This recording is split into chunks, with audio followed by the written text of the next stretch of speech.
Hi there guys, I'm just going to be doing a quick review of my Gamdias Zeus E2 mouse. I actually got this for free. I don't think I would have purchased it otherwise, but I figured I have it, so why not just give it a go.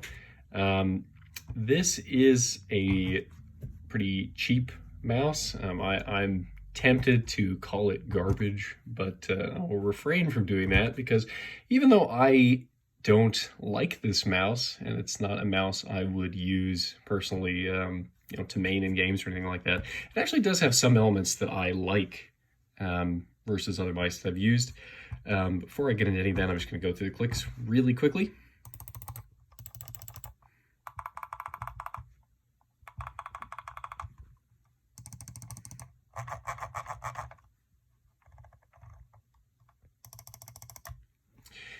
So for this, compared to something like the Superlight, I actually like this shape more because you basically have what is similar to a asymmetrical mouse shape on the left, where you just get this straight line, but then on the right you get a little bit of a outcropping on the back right to support your fingers as they curve around. So I actually like that a lot. I prefer this shape actually to something like the Superlight where it's just an egg.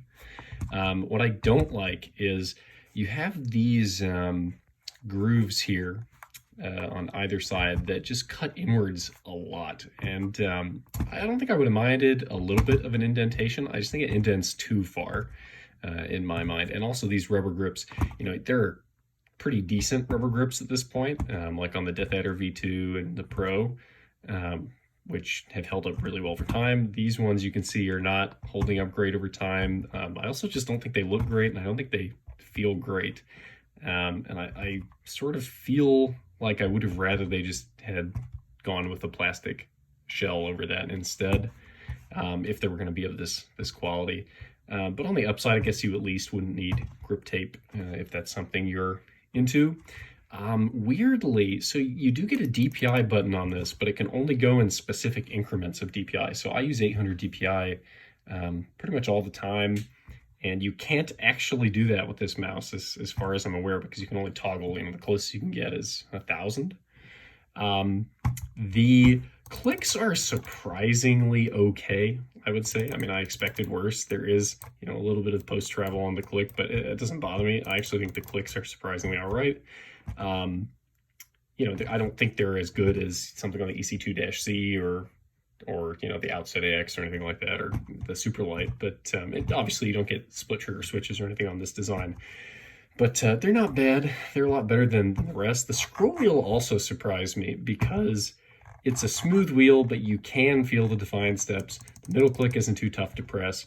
I think this is a worse wheel than something like what you'd find on the Superlight or the Death Adder V2, which have just a better implementation of a similar type of wheel. And the other thing I don't like about the wheel is on the outside. So some mice, like the Death Adder V2, for example, or even the Superlight, or many mice will go, they'll try to have a texture on the outside or a material on the outside that just feels good.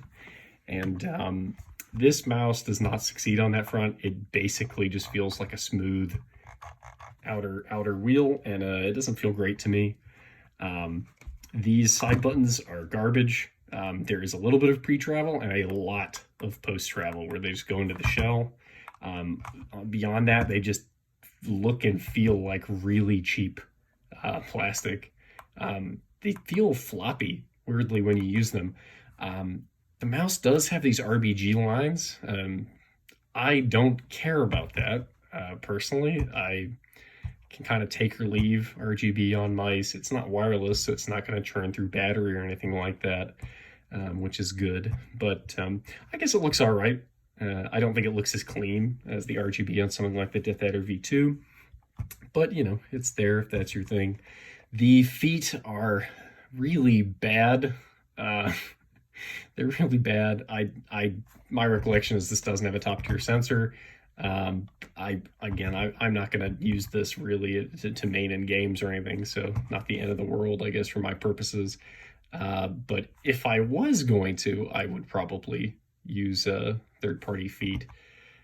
For that, I have been using this just on one of my work laptops for probably 2 years, so it's held up in that time. I mean, it works.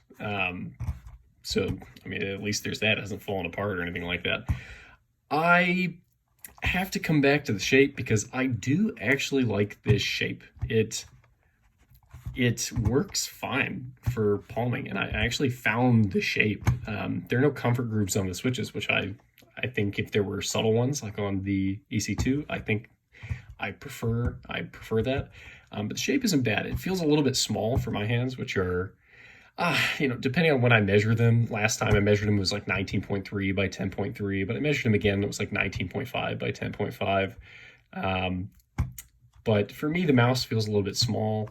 I tend to prefer more ergonomic shapes, stuff like the EC2, and in that vein. But I liked that on this shape because this side is so flat. I could hold this mouse really far forward if I wanted to, and you don't get that issue that I've experienced where you have these really aggressive back flares, and if you hold the mouse really far up, it just kind of digs into the base of your thumb. I don't get that on this shape because of the way that the left side is, and it does flare out really subtly here, but it's basically a straight line.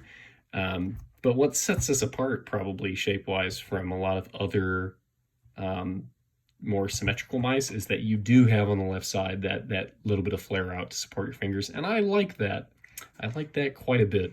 The cable on this, it does not tilt up like it does on the new Zowie mice, which is a detail I've talked about before that I really like. And it's just a rubber cable. I would say this cable gets in my way less than the cable on the Outset AX, but it also seems less durable. But it has lasted this long, so it's not broken or anything like that. If you get this mouse for free and you want to use it for, gaming or work or whatever, it's fine. I mean, it works. It hasn't broken on me or anything, but I think there are better mice out there. And I guess what this has going for it is that it's cheap. It's pretty inexpensive. You can find this in a lot of bundles, I think, with keyboards, for example.